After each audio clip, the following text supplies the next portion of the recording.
Welcome to official languages YouTube channel. Last వీడియోలో మనం ఒక 20 వర్బ్స్ని నేర్చుకున్నాము. హిందీలో మనం 20 క్రియలు మనం నేర్చుకున్నాము.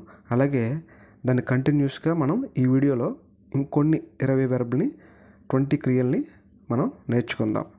ఇందులో మొట్టమొదటిది సహమత్ హోనా.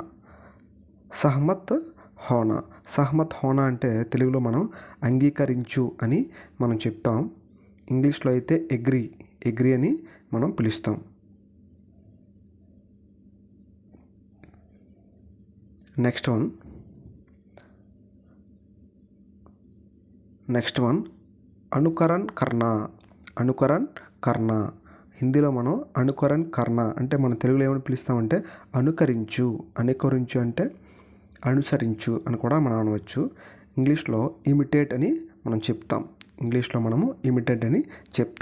అట్లాగే థర్డ్ వన్ ఎదుర్కొను అని మనం ఇంగ్లీష్లో ఏం చెప్తామంటే ఫేస్ అని చెప్తాం. ఎదుర్కోవటాన్ని మనం ఇంగ్లీష్లో ఫేస్ అని చెప్తాం. అదే హిందీలో అయితే సామ్నా కర్నా.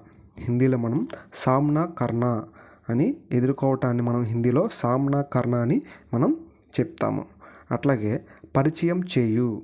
నెక్స్ట్ వన్ పరిచయం చేయు. ఇంగ్లీష్లో అయితే దీన్ని ఏమని పిలుస్తామంటే ఇంట్రడ్యూస్. ఇంగ్లీష్లో మనము ఇంట్రడ్యూస్గా చెప్తాము. అదే హిందీలో పరిచయం చేయు అన్నదాన్ని మిలానా. హిందీలో మనం మిలానా అని మనం పిలుస్తాము. నెక్స్ట్ వన్ చూపు. చూపుని మనం ఏమని పిలుస్తామంటే ఇంగ్లీష్లో షో. ఇంగ్లీష్లో మనం షో అని పిలుస్తాము. అదే హిందీలో అనుకో దికానా. హిందీలో మనము దికానా అని చూపుని పిలుస్తాము. నెక్స్ట్ వన్ కహాజానా. హిందీలో మనము కహాజానా అని పిలుస్తాము. తెలుగులో మనం దాన్ని ఏమంటామంటే ఎక్కడికి వెళ్ళాలో. ఇంగ్లీష్లో వేర్ టు గో అని మనం చెప్తాం. నెక్స్ట్ వన్ ఎదురు చూడటాన్ని మనం హిందీలో ఏమని చెప్తాం ఇంతజార్ కర్నా. హిందీలో మనం ఏం చెప్తాం ఇంతజార్ కర్నా. ఇంగ్లీష్లో వెయిట్ అని మనం చెప్తాము. నెక్స్ట్ వన్ పంచుకోవడాన్ని మనం హిందీలో ఏం చెప్తామంటే సాజా కర్నా. హిందీలో మనము సాజా కర్నా అని పంచుకోవటాన్ని చెప్తాము. అదే ఇంగ్లీష్లో షేర్ అని చెప్తాము. నెక్స్ట్ వన్ నిద్రపోవటాన్ని మనం హిందీలో ఏమని చెప్తాం సోన్నా. హిందీలో మనం సోన్నా అని నిద్రపోవటాన్ని చెప్తాం. ఇంగ్లీష్లో మనం స్లీప్గా మనం పిలుస్తుంటాం. నిద్రపోవటాన్ని ఇంగ్లీష్లో మనం స్లీప్ అని అంటాము. నెక్స్ట్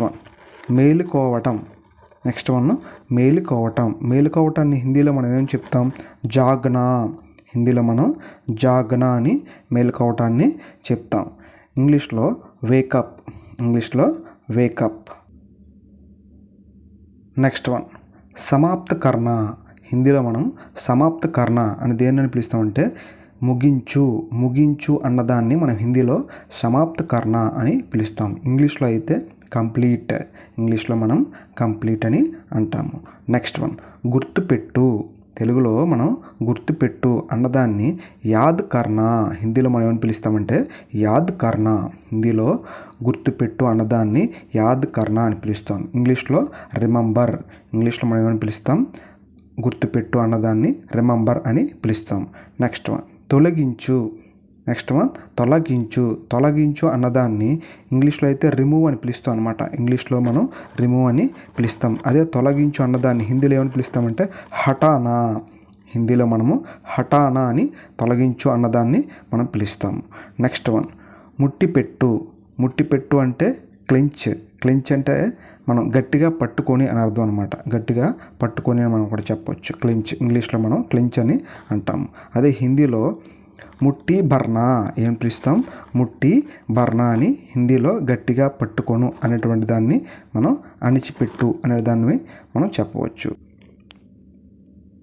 నెక్స్ట్ వన్ వెసరేయు అంటే ఇంగ్లీష్లో త్రో అని పిలుస్తాం. అదే హిందీలో అనుకో ఫెంకనా. ఇంగ్లీష్లో త్రో అని పిలుస్తాం. విసరేయు అన్నదాన్ని హిందీలో అయితే ఫెంకనా హిందీలో మనం ఫెంకనా అని పిలుస్తాము. నెక్స్ట్ వన్ బదల్నా. హిందీలో మనం బదల్నా అని పిలుస్తాం. బదల్నా అంటే తెలుగులో మార్చు, చేంజ్ అని అర్థము. హిందీలో మనము బదల్నా అని పిలుస్తాము. నెక్స్ట్ వన్ తయారు చేయు. తయారు చేయు అన్నదాన్ని ఇంగ్లీష్లో మేక్ అని మనం పిలుస్తాము. హిందీలో బనానా. హిందీలో బనానా అని తయారు చేయడాన్ని మనం హిందీలో బనానా అని చెప్తాము. నెక్స్ట్ వన్ అధికారిగా మార్చు. అధికారిగా మార్చు అంటే ఇంగ్లీష్లో మనం అపాయింట్. ఇంగ్లీష్లో మనం అపాయింట్ అని చెప్తామన్నమాట. దాన్ని హిందీలో అధికారి బనానా. హిందీలో మనము అధికారి బనానా అని మనం చెప్తాము. Next one పెరగు. పెరగు అంటే హిందీలో మనం ఫూల్నా అని పిలుస్తాము. హిందీలో ఫూల్నా అని పిలుస్తాం. పెరగు అంటే మనకి తెలుగులో వికసించు అని కూడా మనం అనవచ్చు. వికసించు. ఇంగ్లీష్లో మనము బ్లూమ్ అని అంటాము. ఇంగ్లీష్లో మనము బ్లూమ్ అని అంటాము. నెక్స్ట్ వన్ లాస్ట్ వన్ శిక్ష విధించు.